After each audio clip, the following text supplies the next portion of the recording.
नमस्कार। आज के इस वीडियो में हम मिनरल न्यूट्रिशन से नाइट्रोजन साइकिल के बारे में बात करने वाले हैं, नाइट्रोजन फिक्सेशन वगैरह के बारे में बात करने वाले हैं ये, और उनसे रिलेटेड बैक्टीरियाज के बारे में बात करने वाले और उनसे रिलेटेड जो है प्रोसेसेस के बारे में बात करने वाले हम यहाँ पर हैं। सुबह के जो शॉर्ट्स थे मेरे, उसमें मैंने आपसे साइडिपेड लार्वा पूछा था और आपका बायोल्यूमिनेसेंस की प्रॉपर्टी जो है वो पूछी थी। तो ये जो दोनों ही जो है लार्वा भी और बायोल्यूमिनेसेंस की प्रॉपर्टी होती है वो आपकी स्टिनोफोरा में होती है। किस में होती है? स्टिनोफोरा में जो है ये देखने को मिलती है। तो देखो, ये हमारा मिनरल न्यूट्रिशन का जो है ये लेक्चर है और ये बायोलॉजी एमसीक्यूज का जो है हमारा वो 62वां लेक्चर है। कौन सा लेक्चर है? 62वां लेक्चर है। इससे पहले के जो पुराने लेक्चर्स है, अगर आपने नहीं देखे हैं, आई बटन में ऊपर देखिएगा, आपको यहाँ पर मिल जाएंगे। ठीक है, इन सभी एग्जाम्स के लिए इंपॉर्टेंट है। ये सारे के सारे एग्जाम सभी जो है आ रहे हैं, अगले महीने स्टार्ट हो जाएंगे। तो आप ये इस वीडियो को जो है बिल्कुल भी स्किप मत कीजिएगा। ठीक है, और एक एक करके क्वेश्चन को सॉल्व करने की कोशिश कीजिएगा। यहाँ पर बिल्कुल इजी क्वेश्चंस हैं। एनसीईआरटी क्लास 11 का मिनरल न्यूट्रिशन जो चैप्टर है वो है यहाँ पर 12th चैप्टर, और उससे रिलेटेड हम यहाँ पर जो है एमसीक्यूज करेंगे। ठीक है, तो अब चलता हूँ आगे। सबसे पहले जीके ट्रिक ऐप को डाउनलोड कीजिए, लिंक उसका डिस्क्रिप्शन बॉक्स में है, वहां से डाउनलोड कर सकते हैं आप। बायोलॉजी बैच जो है मेरे द्वारा जो है लाइव सेशन यहाँ पर लिया जा रहा है। शाम को 3 बजे लाइव सेशन में जुड़िएगा, और रिकॉर्डेड लेक्चर्स जो लेना चाहता है वो आपको पे करने पड़ेंगे 200 रुपीज़। कितने? 200 रुपीज़। अभी इसकी जो है मैंने 1 ईयर की जो है वैलिडिटी रखी है। ठीक है, तो 1 ईयर तक जो है आपको ये मिलेंगे। और व्हाट्सएप का लिंक दे रहा हूं मैं, गर्ल्स के लिए अलग और बॉयज़ के लिए अलग। तो गर्ल्स जो है गर्ल्स पे क्लिक करें और बॉयज़ जो है वो बॉयज़ पे क्लिक करें। इन सभी के जो नोट्स हैं आपको यहाँ पर मिल जाएंगे। टेट मेडिकल और टीएसटी मेडिकल के क्वेश्चन पेपर भी मिल जाएंगे, क्वेश्चन पेपर। ठीक है, ये भी मिल जाएंगे, आप यहाँ से तैयारी कर सकते हैं अच्छे से। और आपको बता दूं, मेरे जितने भी प्लेलिस्ट हैं वो आपको डिस्क्रिप्शन बॉक्स में उनके लिंक मिल जाएंगे, वहां से आप जो है देख सकते हैं। फर्स्ट क्वेश्चन दिखाता हूं मैं आपको। The first conversion of nitrogen to ammonia is called as. देखो, नाइट्रोजन से हम क्या कर रहे हैं? कन्वर्जन कर रहे हैं अमोनिया में। तो उस कन्वर्जन को क्या बोलते हैं हम? उस कन्वर्जन को बोलते हैं नाइट्रोजन फिक्सेशन बोलते हैं, नाइट्रोजन फिक्सेशन को बोलते हैं। और ये भी याद रखना है कि जब हम किसी ऑर्गेनिक जो सब्सटेंस होता है, जो हमको डेड प्लांट्स या एनिमल से मिलता है, उसका डिकम्पोजिशन करते हैं, उसका जो है नाइट्रोजन का डिकम्पोजिशन करते हैं अमोनिया में, तो वो प्रोसेस क्या होती है? वो अमोनियफिकेशन होती है। किसी भी ऑर्गेनिक सब्सटेंस का, चाहे वो प्लांट्स हो चाहे वो एनिमल्स हो, उसकी जो नाइट्रोजन होती है उसका अगर हम डिकम्पोजिशन करते हैं तो उसको हम क्या बोलते हैं? अमोनिफिकेशन बोलते हैं। ठीक है, और यहाँ पर कन्वर्जन पूछा गया है कि नाइट्रोजन का अमोनिया में कन्वर्जन क्या होता है? वो आपका नाइट्रोजन फिक्सेशन होता है। ठीक है, ये आपको याद रखना है। और अमोनिया जो है हमारा हेबर्स जो प्रोसेस होती है, हेबर जो प्रोसेस होती है उसके थ्रू बनाया जाता है। किसके थ्रू? हेबर प्रोसेस के थ्रू बनाया जाता है। ठीक है, तो यहां पर डी ऑप्शन इसका बिल्कुल राइट आंसर है। तो देखो, बायोलॉजिकल नाइट्रोजन फिक्सेशन के लिए आपको याद रखना है कि हम वहां पर नाइट्रोजिनेज एंजाइम लगाते हैं। क्या लगाते हैं? नाइट्रोजिनेज बैक्टीरिया की तरह से, या एंजाइम लगा लो। ठीक है, ये आप वहां पर लगाते हैं। ठीक है, ये आपको याद रखना है। अब देखिए, नाइट्रिफिकेशन क्या होता है? जब ये तो आपका फर्स्ट फॉर्म्ड कंपाउंड रहता है। ठीक है, नाइट्रोजन फिक्सेशन में फर्स्ट फॉर्म जो कंपाउंड होता है अमोनिया होता है उसमें। ठीक है, अब जो अमोनिया ऑक्सीडाइज्ड होगा तो वो किस में ऑक्सीडाइज्ड होगा? अमोनिया से आपका क्या बनेगा? वो आपका नाइट्राइट बनेगा। तो फर्स्ट ऑक्सीडाइज्ड प्रोडक्ट जो है वो का अमोनिया का वो नाइट्राइट है, और नाइट्राइट से आपको क्या बनेगा? वो नाइट्रेट बनेगा। ये आपको याद रखना है। तो अमोनिया से नाइट्राइट और नाइट्राइट से नाइट्रेट, ये प्रोसेस क्या होगी? वो नाइट्रिफिकेशन की प्रोसेस हो गई। ठीक है, अमोनिया से नाइट्राइट में बदलने के लिए आपको नाइट्रोसोमोनास बैक्टीरिया लगता है और नाइट्रोकोकोस बैक्टीरिया लगता है। और नाइट्राइट से नाइट्रेट में बदलने के लिए आपको जो है नाइट्रोबैक्टर बैक्टीरिया लगता है और नाइट्रोसिस्टिस बैक्टीरिया लगता है। ठीक है, ये आपको थोड़ा सा यहाँ से एग्जाम पॉइंट ऑफ व्यू से जो है बहुत इंपॉर्टेंट है कि कौन सा बैक्टीरिया कहाँ पर लगता है, ये आपको याद रखना है। और डीनाइट्रिफिकेशन में जो बैक्टीरिया लगता है, इसमें क्या होता है कि नाइट्रेट से आप वापस नाइट्रोजन में कन्वर्जन करते हैं। ठीक है, तो यहां पर जो बैक्टीरिया लगता है वो थायोबैसिलस लगता है। कौन सा लगता है? थायोबैसिलस। और कौन सा लगता है? सिडोमोनाज लगता है। और सिडोमोनास लगता है। जहां तक आइडिया है माइकोबैक्टीरियम भी लगता है। कौन सा लगता है? माइकोबैक्टीरियम भी लगता है। ये आप चेक कर लीजिएगा कि माइकोबैक्टीरियम जो है डिनाइट्रिफिकेशन में यूज होता है कि नहीं होता है। ठीक है, ये आपको याद रखना है। तो कन्वर्जन जो है वो नाइट्रोजन और का अमोनिया में बायोलॉजिकल नाइट्रोजन फिक्सेशन उसको बोलते हैं। डी ऑप्शन इसका बिल्कुल राइट आंसर है। नेक्स्ट होते थे first oxidised product of ammonia is.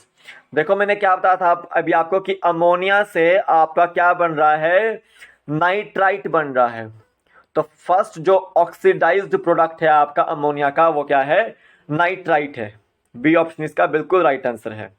ठीक है, और नाइट्रोजन से आपका अमोनिया बनता है with the help of nitrogenase enzyme.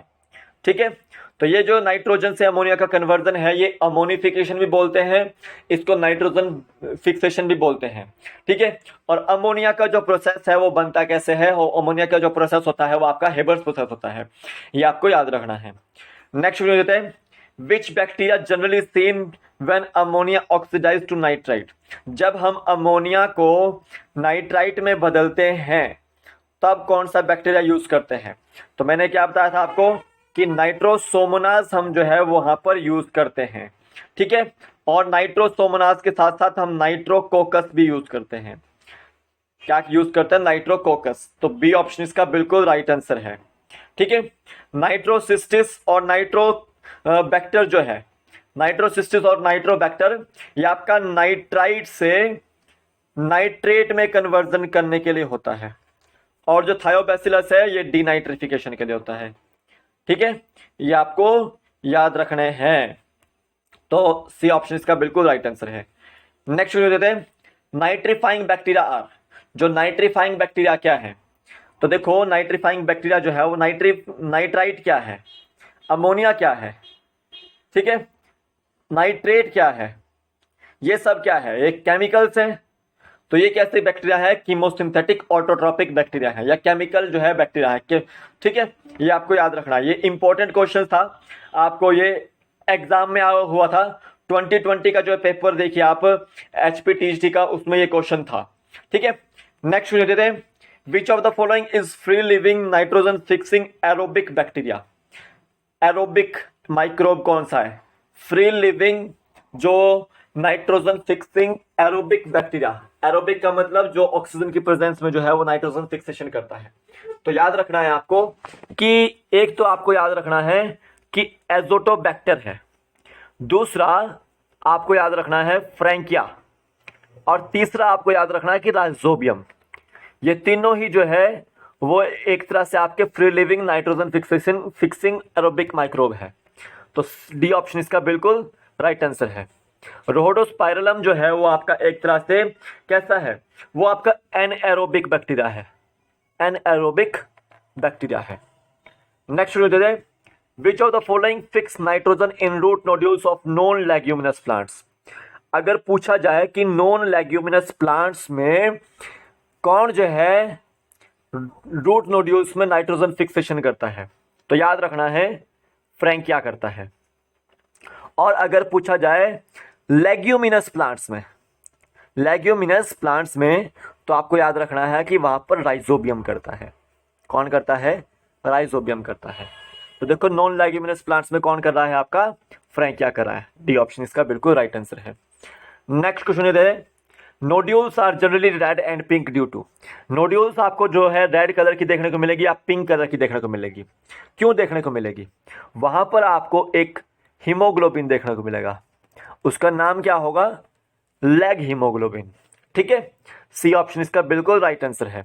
अब देखिए पोरफायरिन आपको कहां देखने को मिलेगा? अर्थवॉर्म के अंदर देखने को मिलेगा। कहां पर? अर्थवॉर्म के अंदर देखने को मिलेगा। ठीक है, अर्थवॉर्म का जो ब्राउन कलर होता है वो किसकी वजह से होता है? वो पोरफायरिन की वजह से होता है। ठीक है, ये आपको याद रखना है। नेक्स्ट हो जाते हैं एंजाइम नाइट्रोजिनेज है। जो नाइट्रोजिनेज एंजाइम होता है जो आप नाइट्रोजन को अमोनिया में कन्वर्ट करने के लिए यूज कर रहे हैं, वहां पर क्या देखने को मिलेगा? वहां पर आपको मॉलिब्डेनम देखने को मिलेगा और आयरन देखने को मिलेगा। इनका प्रोटीन होता है वहां पे। तो बी ऑप्शन इसका बिल्कुल राइट आंसर है।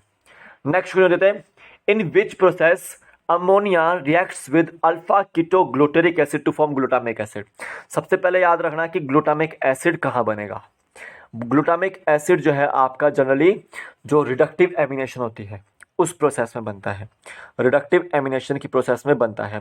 इसमें क्या है कि अमोनिया जो है वहाँ पर रिएक्ट करता है कीटोग्लूटारिक एसिड से, अल्फा कीटोग्लूटारिक एसिड से, और वो ग्लूटामिक एसिड जो है वो बनाता है। तो सी ऑप्शन इसका बिल्कुल राइट आंसर है। नेक्स्ट जो देते हैं, how many ATP required for ammonia produced during nitrogen fixation. ठीक है, अब देखो जब नाइट्रोजन फिक्सेशन हो रही है तो वहाँ पर कुछ एनर्जी भी लगेगी, तो आपको वहाँ पर एनर्जी के फॉर्मेट में एटीपी देखने को मिलेगा। कितने एटीपी जो है वो रिक्वायर्ड होंगे एक अमोनिया को बनाने के लिए? तो याद रखना है कि एक अमोनिया को बनाने के लिए 8 एटीपी का जो है वो यूज़ होता है। सी ऑप्शन इसका बिल्कुल राइट आंसर है। देखो ग्लाइकोलाइसिस की बात करता हूँ मैं थोड़ा सा।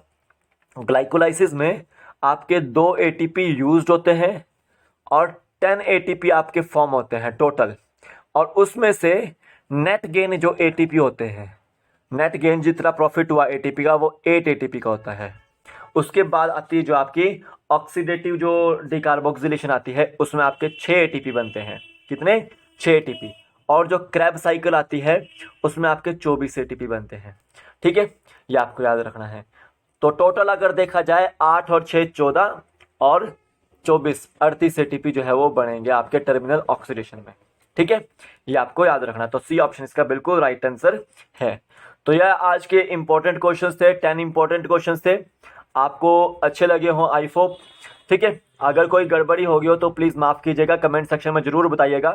ठीक है, और मैंने बता दिया आपको साइडिपेड लार्वा जो है और बायोल्यूमिनेसेंस प्रॉपर्टी जो है वो किसकी होती है, वो आपका टिनोफोर्स की होती है, कॉम्प्लेट्स जिनको बोलते हैं। तो अभी के लिए फिलहाल इतना ही, फिर मिलूंगा एक नए वीडियो के साथ। तब तक के लिए जय हिंद, जय भारत, आपका दिन शुभ हो। जय हिंद।